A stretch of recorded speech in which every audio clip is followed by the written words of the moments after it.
My name is Smyth-Kirk. I'm 25 and I am the designer, creative director and owner of Vera Xane, which is a jewellery and accessories label. How long has Vera Xane been going for? It was approximately 2 years in startup, and now we are going into our second season, so we have been in operation for almost a year. But there was definitely a lot of work that went into the back end of it to we didn't ever want to go in as just a sort of young, clueless label. Did you do anything prior to studying fashion? I did a lot of things. First of all, I studied law. Oh wow. Yeah. And that just, it wasn't for me. It's more a situation of when I finished school, I sort of got into law, so I thought, I should probably do it.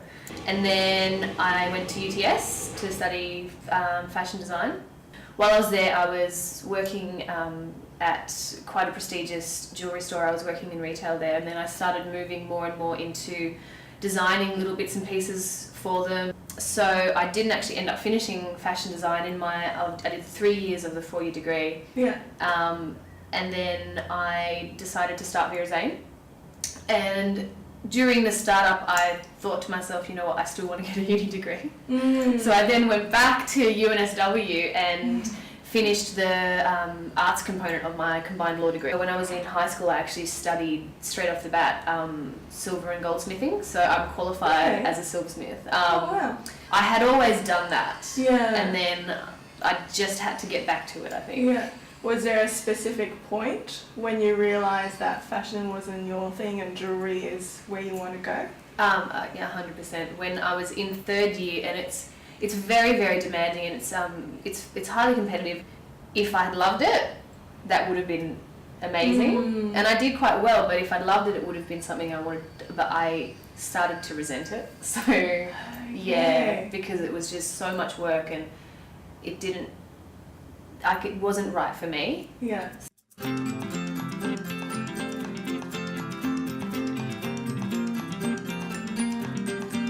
So, how are you enjoying Vera Xane so far? I absolutely love it. It's my baby. It's the love of my life. Yeah. I think at this point, it's been a lot of hard work.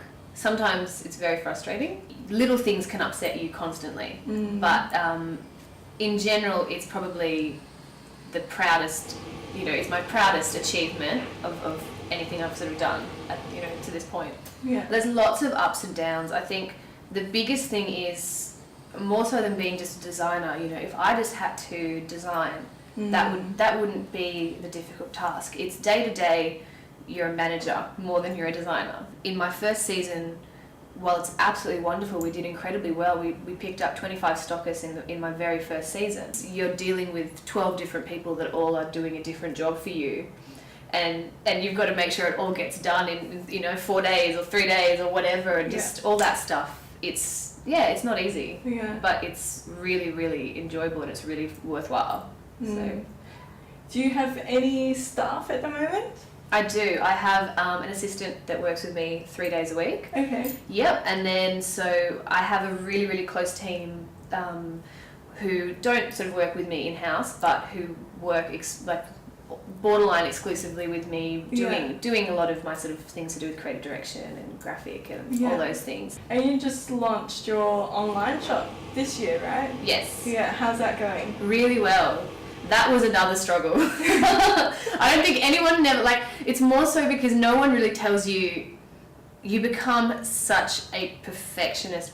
I remember when we were in the design process, I think I reviewed and went back and redesigned probably about 25 times. In the scheme of things, I'm such a small young label, but it's so important to you when it's yours. So have you found that you are now reaching a whole new sort of customer base with the online shop? Definitely.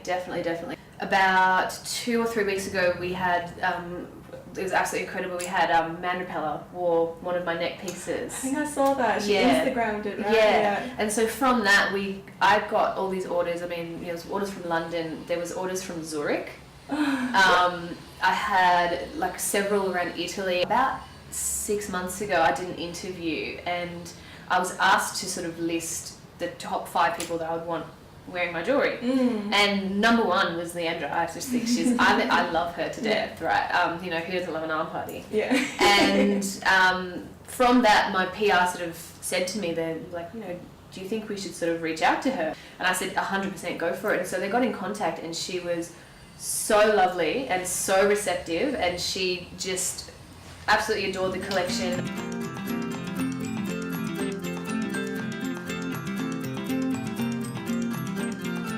Where are all your pieces produced in?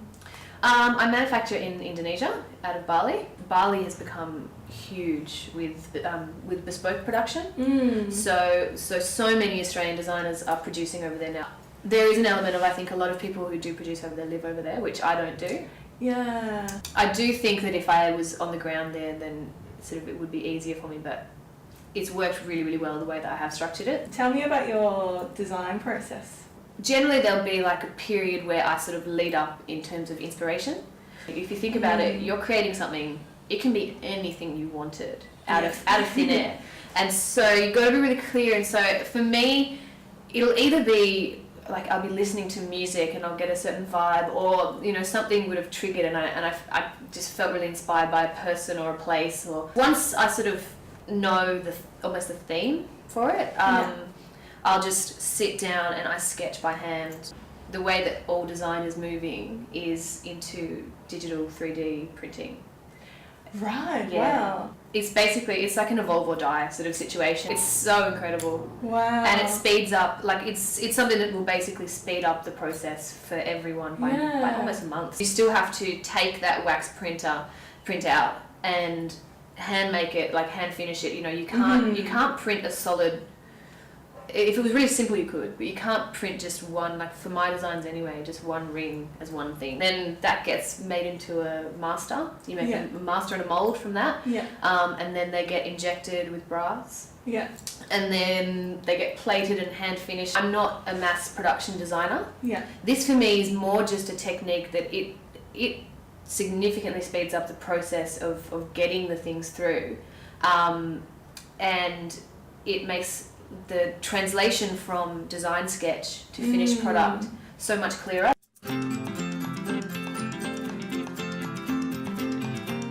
For 2013, are there any big plans for yourself and for Vera Xane? I was contacted earlier this year by like major retailer in the US and Canada, and they actually found me virally over the internet, and their buyer's agent sort of sent me an email through and wanted to know who was representing me in New York. And of course, if I had an agent in New York, and of course the answer was no, not yet. A little bit later in the year, we're going over to have a look at some trade shows and meet with agents and things like that, because I think the next move for me is to sort of expand a little bit internationally. Yeah. It's still going to be baby steps, but it's very, very exciting. I've got 5 weeks around Fashion Week, New York, and all over. What about Europe? Are you looking to expand in Europe? Definitely. I mean, certainly on the horizon. There's trade shows that we're looking to do in Paris, and I mean the UK, 100%. But it's just a matter of working out the best ways to take that step. Assuming we can sort of manage language barriers and all those things, 100%. Yeah. So exciting. Yeah. It's such a good time at the moment. Yeah.